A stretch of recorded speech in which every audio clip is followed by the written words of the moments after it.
Before we begin, write in the comments which city and country you're watching from. This channel exists to record stories that should never have been forgotten. In March 1866, a U.S. Army officer stationed in rural Georgia wrote a report that was immediately classified and buried in military archives for over a century. In it, he described investigating the death of a black child, a boy approximately 12 years old, whose body was found in the ruins of a burned schoolhouse. The officer wrote, "The child's hands were bound. In his grip was a partially burned primer. He had apparently refused to release it even as the building burned around him. I have seen battlefield horrors, but this disturbs me in ways I cannot articulate. This child died for the crime of learning to read." The report was filed away. The case was never prosecuted. The schoolhouse was never rebuilt. And the boy's name was recorded in only one place, a handwritten list kept by a black teacher, a list of students who paid the ultimate price for knowledge. That boy's name was Samuel, and his story reveals a truth about American history that many would prefer remained buried. That the war to end slavery was won, but the war to deny black humanity continued, with children as its targets. The first documentation of Samuel appears not in birth records. Enslaved children were rarely registered as people, but in a plantation ledger from Burke County, Georgia, dated 1854. The entry reads simply, "Boy child born to Bessie, field hand, healthy, to be assigned to labor at age 6. Samuel was born into slavery in one of Georgia's most brutal cotton plantations, owned by a man named Clayton Hargrave. Hargrave's plantation records, preserved due to a legal dispute after the war, reveal a man obsessed with efficiency and control. He kept meticulous notes on every enslaved person, their productivity, their health, their obedience. But Samuel's entries are different. They're annotated with increasing frustration. 1860, boy Samuel, age 6, assigned to bird scaring in fields, observed drawing pictures in dirt with stick, destroyed drawings. Warned mother about encouraging idleness. 1861, Samuel continues inappropriate behavior, caught attempting to form letters with stones, stones confiscated, boy punished. 1862, Samuel becoming a discipline problem, questions work assignments, uses words above his station. Mother claims he learns by listening to overseers' children during lessons. Have forbidden him from approaching main house. These entries reveal something that terrified slaveholders, a child who was teaching himself, absorbing knowledge from fragments of overheard conversations, despite every effort to keep him ignorant. In the antebellum South, teaching enslaved people to read was illegal in most states.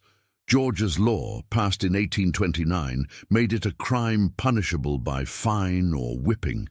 The reasoning was explicit. Literacy was dangerous. A person who could read could forge travel passes, read abolitionist newspapers, understand legal documents, and most terrifying of all, begin to imagine freedom.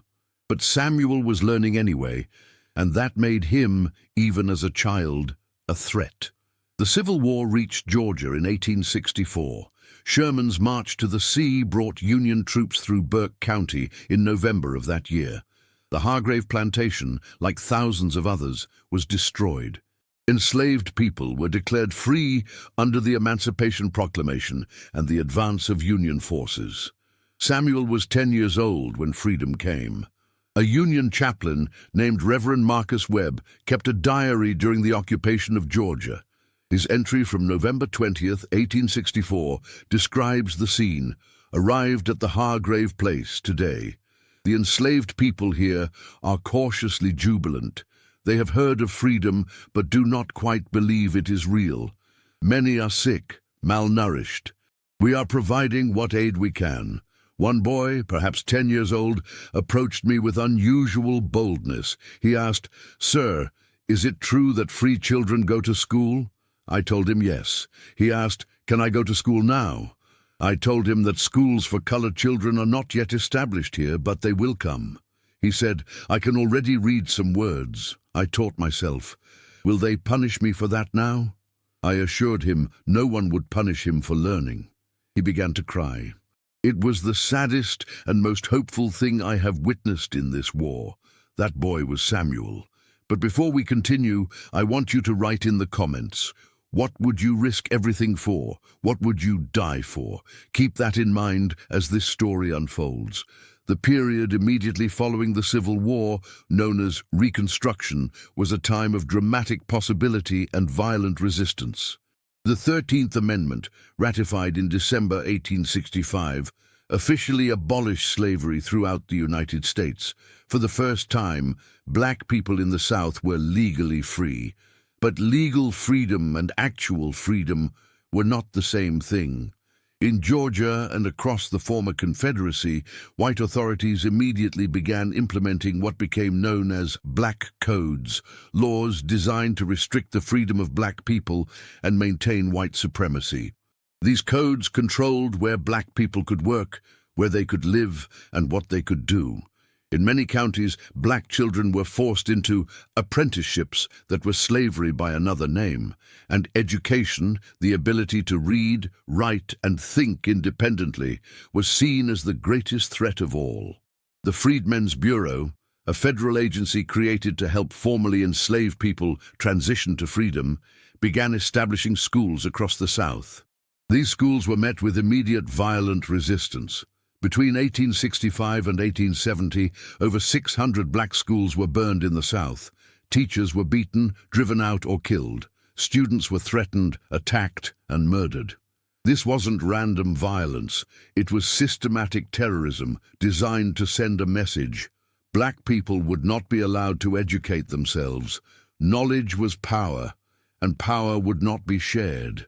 Samuel arrived in this world, legally free but practically trapped, desperate to learn but surrounded by people willing to kill, to keep him ignorant. In January 1866, the Freedmen's Bureau opened a small school in Burke County, Georgia. The school operated out of a former tobacco barn, with one teacher, a woman named Harriet Jacobs, a free black woman from the North who had volunteered to teach in the South. Jacobs kept a daily journal, portions of which were donated to the Library of Congress by her descendants in 1948. Her first entry about Samuel dated January 15, 1866. A boy named Samuel enrolled today. He is perhaps 11 years old, thin, with eyes that seem much older than his years.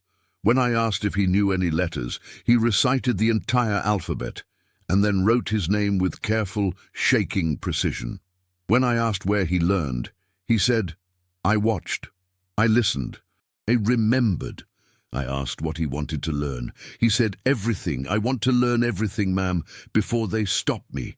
I asked who would stop him. He said, the same people who stopped me before. They're still here. They're just waiting. Samuel was right to be afraid. The school had 23 students that first week, children ages 6 to 15, all desperate to learn. Harriet Jacobs taught them reading, writing, arithmetic, and history. She taught them in the morning, and many of the older students worked in the afternoons to help support their families. But the school's existence was an act of defiance, and defiance in Burke County in 1866 was dangerous.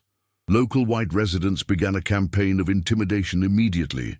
Jacobs's journal documents the escalation.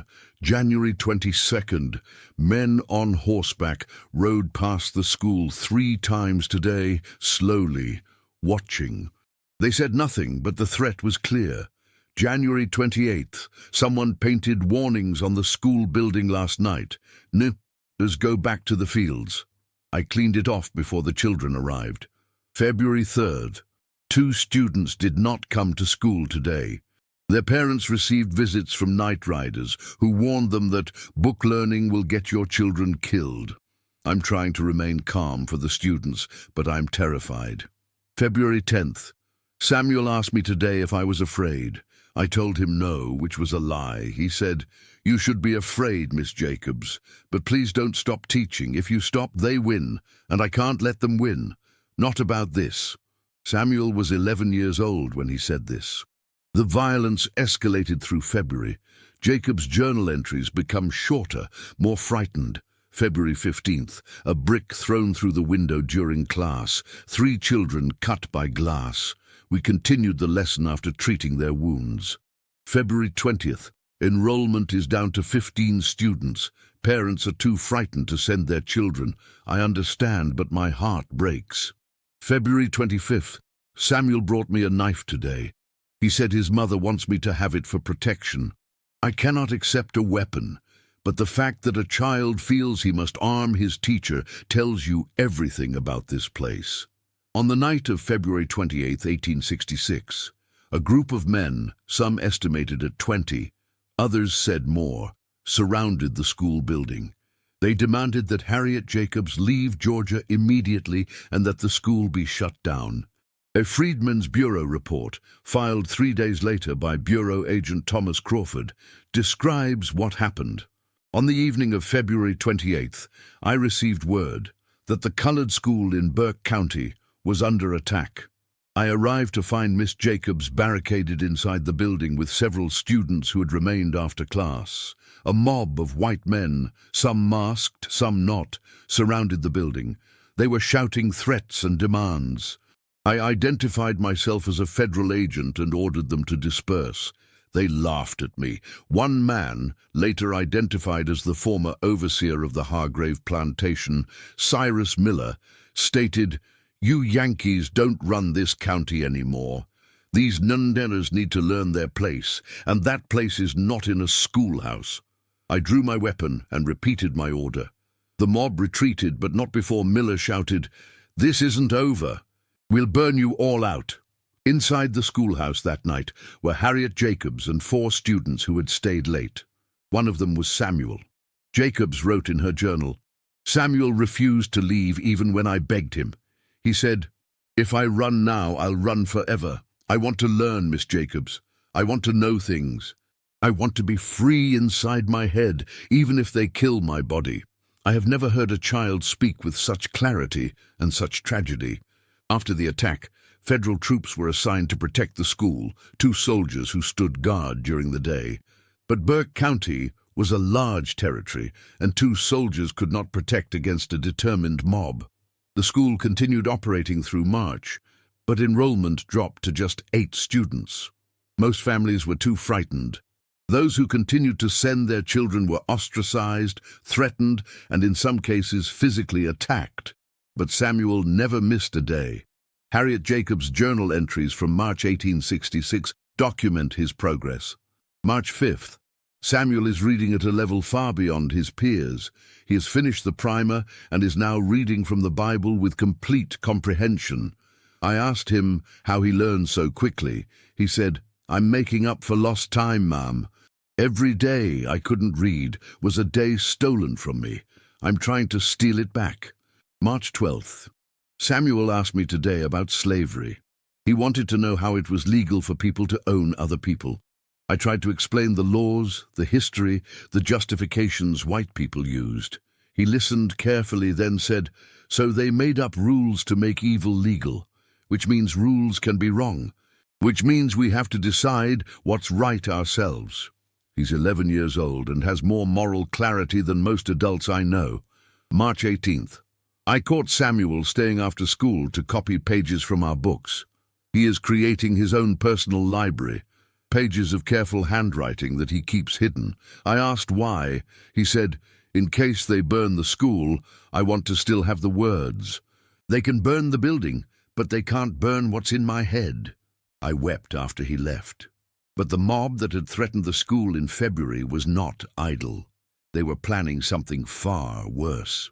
On March 24, 1866, a meeting was held at a plantation house outside Burke County.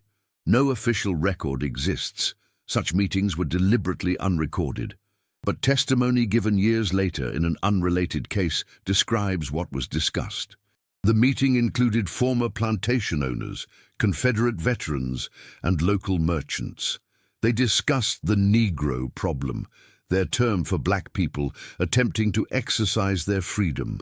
They discussed the school, which they saw as the epicenter of dangerous ideas. One participant, a man named James Whitfield, testified in 1871. They said the school had to be destroyed, not just closed, destroyed. They said the teacher had to be driven out, and the students had to be taught a lesson that would be remembered for generations. Someone suggested burning the building at night when it was empty.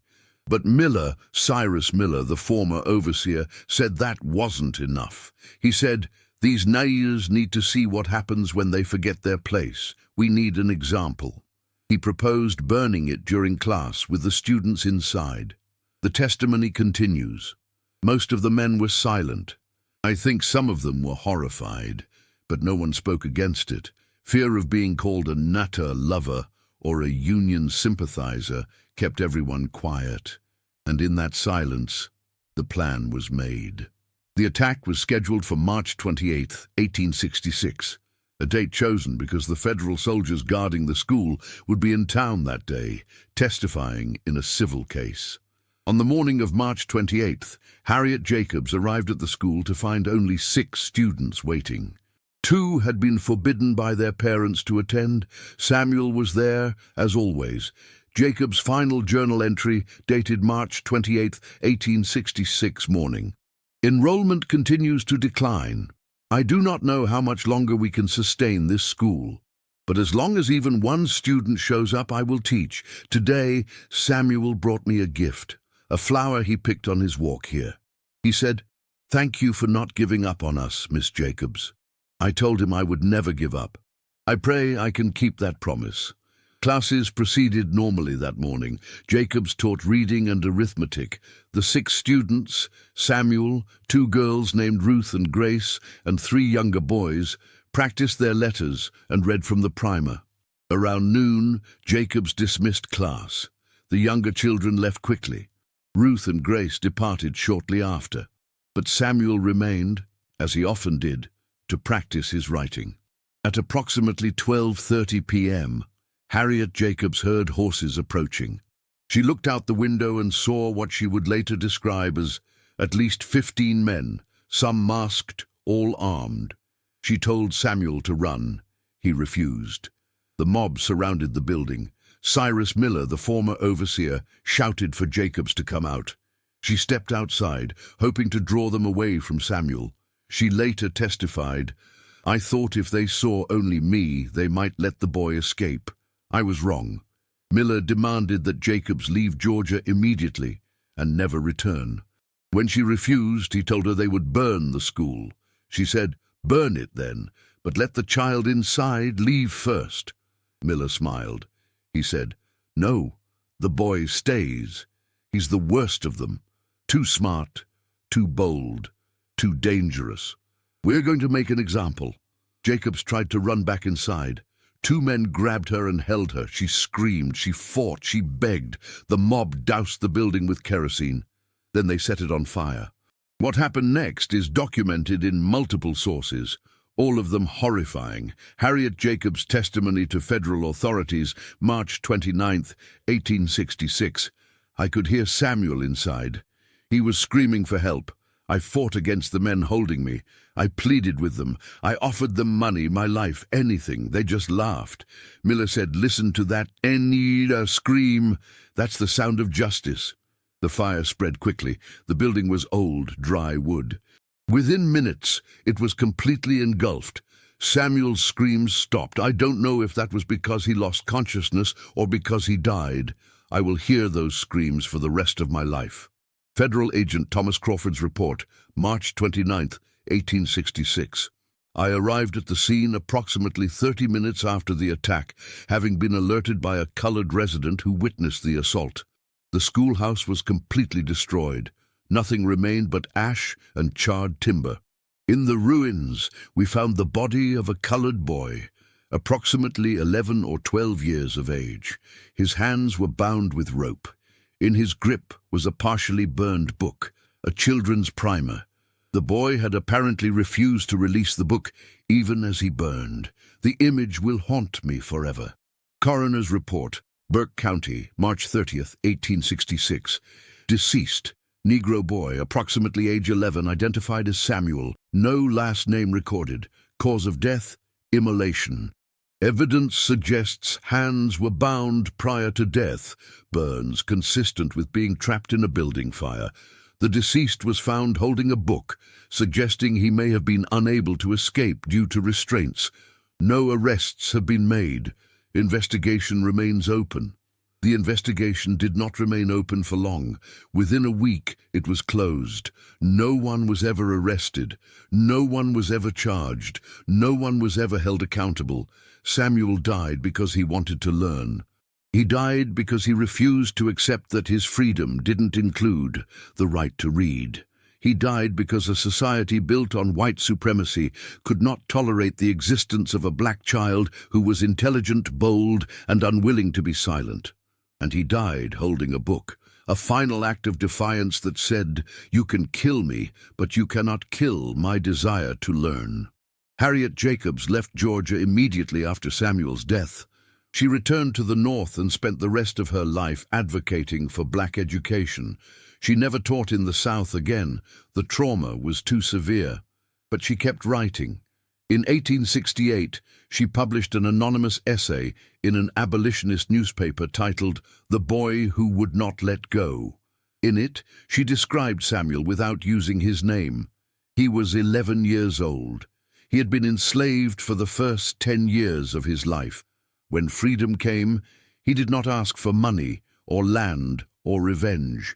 He asked only to learn to read, and for that crime, for the audacity of wanting knowledge, he was burned alive by men who called themselves Christians, Americans, and defenders of civilization. They were none of those things. They were cowards who feared a child's intelligence more than they feared God's judgment. The essay was widely read in the North, but had little impact in the South, where Reconstruction was already collapsing under the weight of white supremacist violence. Schools continued to be burned. Teachers continued to be driven out. Black people continued to be denied education through violence, intimidation, and systematic oppression. But some persisted. Despite the danger, black communities across the South built schools, often in secret, often at great risk. Parents sent their children to learn, knowing those children might be attacked. Teachers taught, knowing they might be killed. They did this because they understood what Samuel understood, that education was freedom, that literacy was power, that knowledge could not be taken away, even by violence. In the decades following Samuel's death, his story disappeared from official records. The federal investigation was closed with no resolution. Local newspapers, controlled by white editors, did not cover the case or described it only as unfortunate violence during troubled times. Samuel's name appeared in no monuments, no history books, no memorials. But his story survived in the oral history of black communities in Georgia. It was passed down through generations, a story of a boy who died for the right to read, who held onto a book even as he burned, who refused to accept that freedom didn't include the freedom to learn. In 1932, a historian named Carter G. Woodson interviewed elderly black residents of Burke County for his research on African American education. One woman, identified only as Sister Ruth, age approximately 78, told him a story. "When I was a little girl, maybe 7 or 8 years old, I went to school for a few months. This was right after the war. There was a boy there, older than me, maybe 11 or 12. His name was Samuel. He loved learning more than anything I ever seen. He would stay after school every day, copying words from books, practicing his letters. He said he was going to learn everything they never let him learn when he was a slave. One day, bad men came and burned the school. Samuel was inside. They tied him up and burned him alive. My mama grabbed me and ran before they could get us too. I remember hearing him scream. I remember the smell of smoke. And I remember years later when they found his body, he was still holding his book. That boy died for the right to read. And every time I see a black child with a book, I think of him. I think that's what he died for, so that child could read without fear." Sister Ruth's testimony is one of the few oral history records that preserves Samuel's story, but it reveals something important. Samuel's death was not forgotten by the community that knew him. His sacrifice became a symbol, evidence that black people had always valued education, had always fought for it, had always been willing to die for it. But the question remains, why? Why was education so dangerous that men would burn a child alive to prevent it? The answer is found in the structure of white supremacy itself. The entire system, slavery, segregation, racial terrorism, rested on a single premise, that black people were inferior to white people. This wasn't casual prejudice. It was the foundational justification for centuries of exploitation and violence. Education threatened that premise, because a person who could read could access ideas about rights, equality, justice, and freedom. A person who could write could document abuses, create records, and demand accountability. A person who could calculate could recognize financial exploitation. A person who was educated could not be easily deceived, controlled, or silenced. Samuel represented all of this. At 11 years old, he could read, write, and think critically. He asked questions. He challenged assumptions. He understood that the rules that had enslaved him were created by humans and could be changed by humans. That made him more dangerous than any armed rebellion, because rebellion could be crushed with violence. But ideas could not be killed. They spread, they evolved, they persisted. And so white supremacists understood that to maintain their power, they had to wage war not just against black bodies, but against black minds. They had to prevent education, destroy schools, kill teachers, and terrorize students. Samuel's death was not an isolated incident. It was part of a systematic campaign, a campaign that continued for decades, through Jim Crow, through segregation, through the civil rights era, and in some ways continues today wherever education is denied or unequally distributed. In 1954, nearly 90 years after Samuel's death, the Supreme Court ruled in Brown versus Board of Education that segregated schools were unconstitutional. The ruling declared that separate educational facilities were inherently unequal, and that black children had the right to the same education as white children. The response in much of the South was immediate and violent. Schools were bombed. Black students attempting to integrate white schools were attacked. Teachers were fired.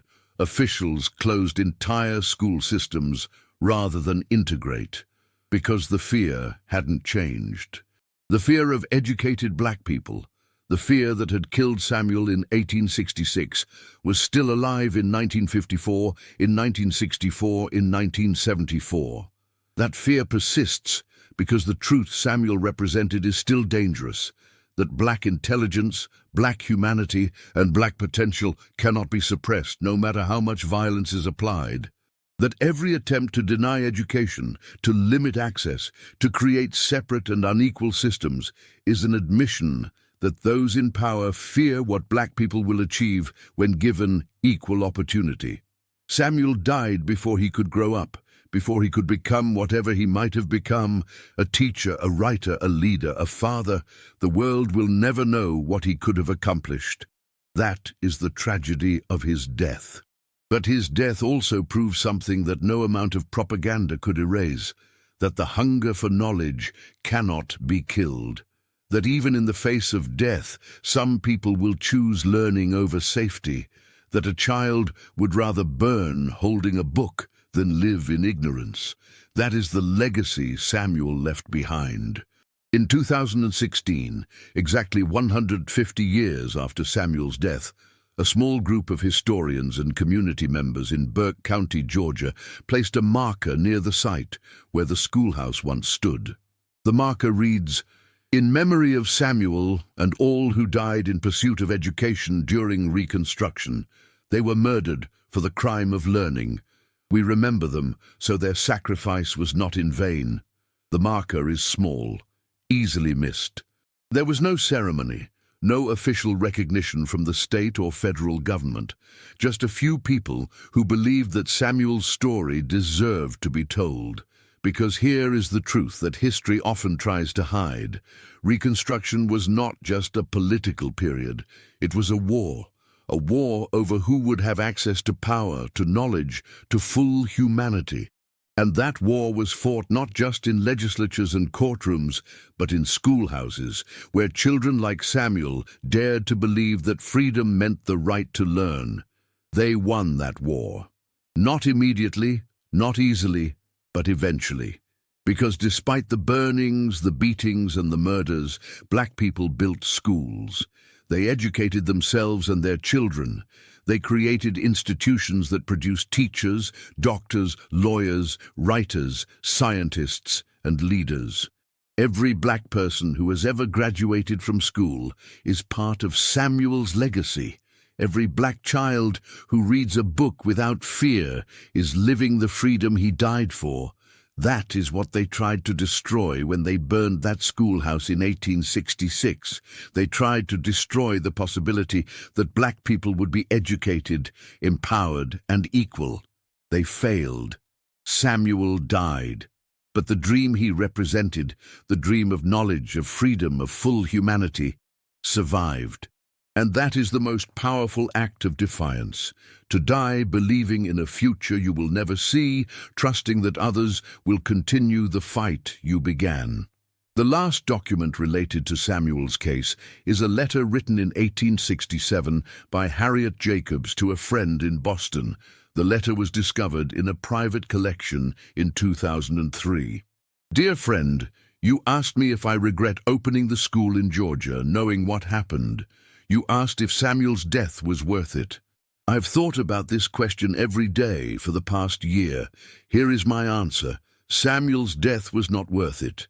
No child's death is ever worth anything.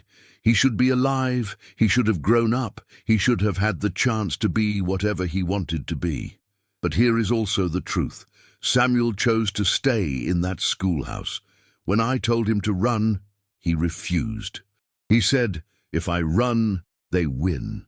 He was 11 years old, and he understood something that took me years to learn. That sometimes the only power we have is the power to choose how we face injustice.